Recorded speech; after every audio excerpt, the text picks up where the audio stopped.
I'm like, okay, I know you think that. Let me show you this guy. Yeah. And then I'm like, let me show you what it really is. Let me introduce you to these people because they're the nicest people. I know. There's no better stress reliever in the world than jiu-jitsu or martial arts. There's no better. You leave there, you're the kindest person in the world. You just like heal all of your aggressions out of your system. Yeah. And it's a phenomenal stress reliever because regardless of what you're going through day to day with Facebook and Meta and all the different projects you have going on, it's not as hard as someone trying to choke you unconscious. Well, it's not as acute. I think it's like sometimes you have someone trying to choke you unconscious slowly over a multi-year period, and that's business. But but no, I think that sometimes in business the cycle time is so long that it is very refreshing to just have a feedback loop that's like, oh, I had my hand down, so I got punched in the face. It's like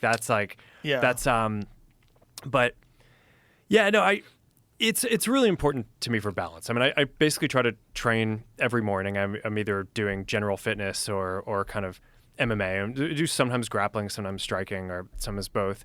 But it got to the point where I tore my ACL training. I was probably at that point I wasn't integrated between my weight training and my fighting training, so I think I was probably overdoing it. So now we basically, I'm just trying to do this in a cohesive way, which I think will be more sustainable.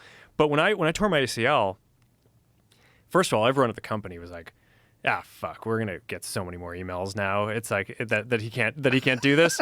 And then I sat down with Priscilla, and I expected her to be like, "You're an idiot. Like, what do you expect? You're like." I was in my late 30s at the time, but she was like, no. She's like, when you heal your ACL, you better go back to fighting. And I'm like, what do you mean? She's like, you are so much better to be around now that you're doing this. You have to fight. And so that's hilarious.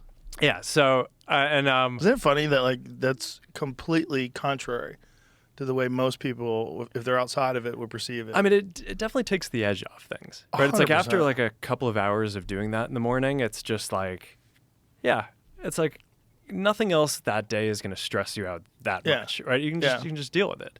Voluntary adversity. Yeah. Yeah. No, it's good. It's good. It's also good, I think, to be a little bit tired. Mm-hmm. I love that feeling of just like, you're not exhausted.